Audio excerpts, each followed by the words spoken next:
Professor বিদ্যা ব্যানার্জির আজকের রিভিউ। রাজদীপ চ্যাটার্জি বিদ্যার জন্য শাড়ি গয়না বেছে দিয়েছে পছন্দ মতো। তখন রাজরূপের স্ত্রী এসে বলছে ত্রিধা চ্যাটার্জিকে যে দিদি ভাই তোমার দেওর তো অনেক কিছু বাজার করেছে। বিদ্যা এসেছে বলে সেই খুশিতে কত রকমের মাছ এনেছে জানো, 7 রকমের। রাজদীপ চ্যাটার্জি তখন বলছে বাড়িতে মনে হচ্ছে মহোৎসব লেগেছে। তখন রাজদীপ বলছে মহোৎসব নয়, বলো তোমার বৌমার বউ ভাতের অনুষ্ঠান। রাজদীপ চ্যাটার্জি তখন বলছে জানি বাবা, তুমি এই বউকে নিয়ে এসে উদ্ধার করেছো।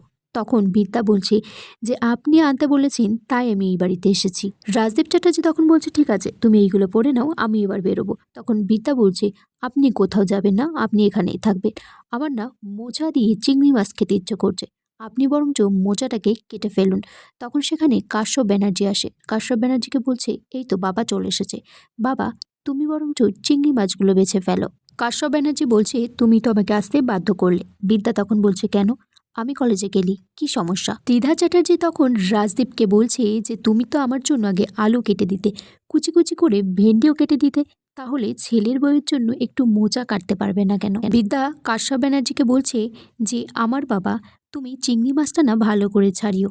তখন কাশ্যপ ব্যানার্জি বলছে কেন, চিংড়ি মাছটা কি বাজার থেকে কেটে আনা হয়নি? বিদ্যা বলছে কেটে আনা হয়েছে তো, কিন্তু সেটাকে তো ধুতে হবে পরিষ্কার করে। আমার বিয়েতে তো একটা কাজ করনি, এখন কিছু একটা কাজ করো, ফ্রিতে মেয়েকে বিদায় দিয়ে দিয়েছো। বিদ্যা বলছে আমি না তোমার মেয়ে হতে পেরেছি, না মায়ের মেয়ে হতে পেরেছি, না ভালো একজন বৌমা হতে পেরেছি। আমার কাছে সম্পর্কটা একটা জায়গায় পরিষ্কার, সেটা হলো স্টুডেন্ট আর শিক্ষিকা। বিদ্যা বলছে আমার ভাত কাপড়ের অনুষ্ঠান যতক্ষণ শেষ না হবে কেউ কোথাও যাবে না। তারপর তার ফোনে একটা ফোন আসে, রায়া ফোন করেছে। রায়াকে বলছি যে কলেজটাকে ভালো করে ঘিরে রাখতে, কারণ কোনো সময় আজকে কিছু একটা ঘটতে পারে। রায়া তারপর পুলিশ স্টেশনে ফোন করে বলছে যে স্যার কিছু ফোর্স পাঠিয়ে দিন, কারণ অনেক কিছু ঘটে গেছে, আজকে কলেজেও কিছু ঘটতে পারে। প্রফেসর বিদ্যা ব্যানার্জি তার শ্বশুর বাড়িতে, রাজদীপ চ্যাটার্জির বাড়িতে। রায়া তখন বলছে যে দাবা খেলা হচ্ছে, কে কিস্তি দেবে কে কিস্তি নেবে মাত করবে সেটাই বোঝা যাচ্ছে না। ঠিক সেই সময় কলেজে নিপুণ মল্লিক, শ্রাবণ আর এদিকে কপিল ব্যানার্জি ঢুকছে। রায়া পুলিশটিকে বলছে যে স্যার আপনারা তাড়াতাড়ি চলে আসুন এখানে।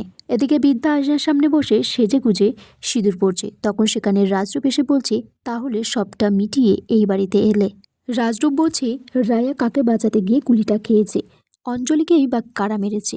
সেই সমস্ত মানুষের কথা শুনে আজকে কলেজটাকে ধূলিসাৎ করতে চলেছে। বিদ্যা তারপর ফোনটা রাজরূপের কাছে দেয় আর তখন বলে যে কথা বলুন আমার ছাত্রছাত্রীদের, ওদেরকে আমি কলেজটাকে ঘিরে রাখতে বলেছি, আর এই ধূলিসাৎ হয়ে যাওয়া কলেজকে আটকাতেই আমি এই বাড়িতে এসেছি। রাজদীপ চ্যাটার্জি তারপর কলেজে ফোন করে জানতে চাই যে সেখানে কি অবস্থা।